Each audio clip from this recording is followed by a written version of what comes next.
Morning student, this is science of class 6 lesson, and today we will complete this lesson 2 as from till soil. I have completed this already on May 28th, and after that the paper was started, so that's why this chapter was left. So today I'll complete this chapter, and tomorrow I'll complete these questions and answers, because we have to complete the chapters as fast as we can, because your papers will be starting from I think your quarterly papers will be starting from July end, this July end. So you have to prepare for your papers as well as we have to prepare you. So let's start from soil and environment. This is lesson 2 and a part this is lesson 2 as well, and part 5. Okay, so soil and environment.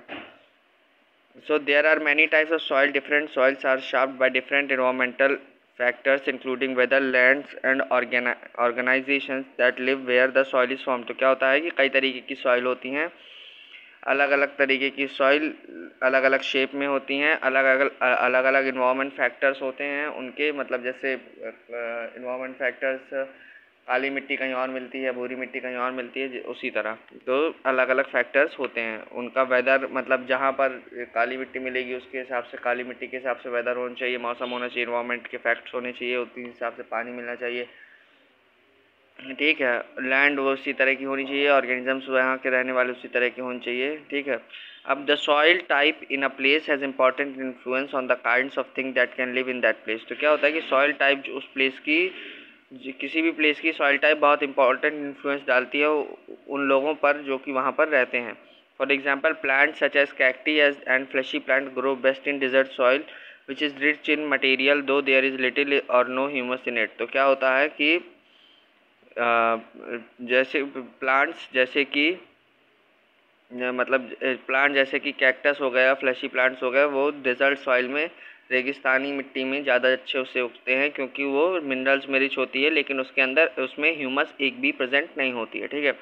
Other plants have special needs for various elements in the soil. लेकिन जो दूसरे plants होते हैं उनको special needs चाहिए होती हैं और कई सारे एलिमेंट्स चाहिए होते हैं सॉइल से, ठीक है, तभी वो उगते हैं। Then soil is a medium that support the growth of plant. तो क्या होता है कि सॉइल एक मीडियम होता है जो कि प्लांट के ग्रोथ को सपोर्ट करता है। It contains water in the form of moisturiser, और वो वाटर कंटेन करता है किसके फॉर्म में, मॉइस्चराइजर के फॉर्म में, which the plants absorb it through the roots. और क्या होता है कि मिट्टी मॉइस्चर एब्जॉर्ब करती, मिट्टी मॉइस्चर कंटेन करती है और प्लांट वो मॉइस्चर एब्जॉर्ब कर लेता है अपने रूट्स के द्वारा, ठीक है। Soil also provided minerals to plants. अब क्या होता है कि सॉइल मिनरल्स भी प्रोवाइड कराती है प्लांट्स को, ठीक है। अब presently manure and fertilisers are added to soil to enrich its mineral content. तो क्या होता है कि आजकल मैन्योर और फर्टिलाइजर्स भी ऐड कर दिए जाते हैं सॉइल में, ताकि वो उसका मिनरल कंटेंट जो है वो रिच हो, अपने मतलब मिनरल उसके और ज़्यादा बढ़ जाए सॉइल के, और वो अपने मिनरल कंटेंट में रिच हो जाए। In order for an organism to survive it need beside other things. तो क्या होता है कि किसी भी ऑर्गेनिज्म को सर्वाइव करने के लिए कुछ चीज़ें ज़रूरी होती हैं, जैसे कि सनलाइट हो गई, a fairly constant body temperature, एक नॉर्मल बॉडी टेम्परेचर, सनलाइट, सूरज की। We shall now study these two factor. अब हम इन दोनों चीज़ों को क्या करेंगे, इन दोनों फैक्टर को स्टडी करेंगे, सनलाइट और फेयरली कांस्टेंट बॉडी टेम्परेचर, यानी कि प्रॉपर टेम्परेचर को, ठीक है। तो अब सनलाइट के बारे में पढ़ते हैं। तो all living things need energy. तो जितनी भी लिविंग थिंग्स हैं उन सबको एनर्जी की जरूरत होती है। This energy can be caused in different ways. For example a lion uses energy to chase and catch its prey. तो क्या होता है कि सब इंसानों को, जितने भी लिविंग थिंग्स हैं उन सबको एनर्जी की ज़रूरत होती है। ये एनर्जी कई सारे डिफरेंट वेज में इस्तेमाल की जा सकती है। फॉर एग्जांपल शेर अपनी एनर्जी इस्तेमाल करता है अपने शिकार को पकड़ने के लिए, ठीक है। अब what is the source of the energy and why it is so important for living things. तो क्या होता है कि सोर्स क्या है एनर्जी का और ये क्यों इतनी इंपॉर्टेंट है लिविंग थिंग्स के लिए। The primary source of energy for most living things in sunlight. तो क्या है जो प्राइमरी सोर्स एनर्जी का और कई सारी लिविंग थिंग्स के लिए वो सनलाइट ही है। Plant use the sunlight energy to make food photosynthesis. तो क्या होता है कि प्लांट जो होते हैं वो सनलाइट का इस्तेमाल करते हैं खाना बनाने के लिए। Some animal feed on plants and hence. तो कुछ एनिमल जो प्लांट्स के ऊपर फीड करते हैं, यानी प्लांट्स को खाते हैं। Obtain the energy stored in them. तो उनको वो एनर्जी मिल जाती है जो कि प्लांट स्टोर कर लेता है सूरज के द्वारा। अदर एनिमल्स में then eat these plants eater, तो जो दूसरे एनिमल्स होते हैं वो क्या करते हैं कि इन प्लांट ईटर्स को, यानी कि जो प्लांट खाने वाले जानवर होते हैं उनको खा लेते हैं।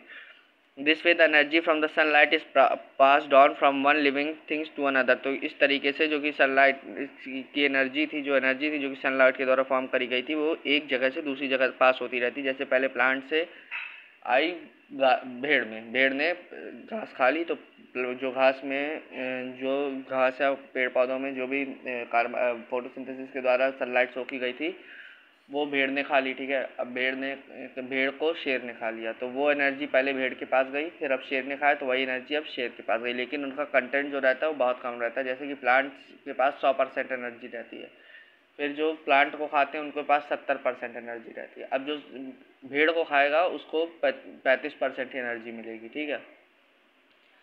नाउ कहाँ थे?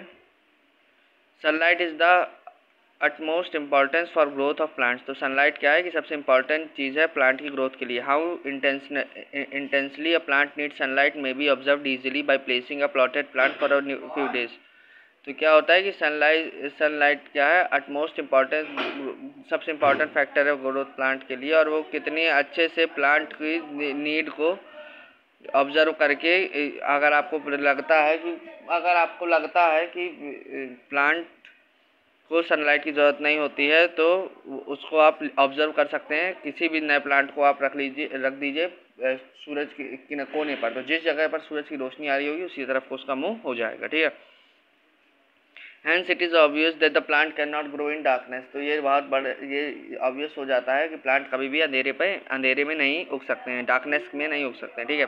A proper temperature during the summer, temperature as high as 58 degrees Celsius have been recorded on Earth, whereas winter temperature can dip as low as -89 degree Celsius. तो क्या है कि प्रॉपर टेम्परेचर, अब क्या होता है कि गर्मियों के दौरान जो टेम्परेचर है वो 58 डिग्री सेल्सियस के तक हाई पहुंच जाता है और -89 डिग्री सेल्सियस तक लो पहुंच जाता है, ये रिकॉर्ड किया गया है अर्थ में, ठीक है।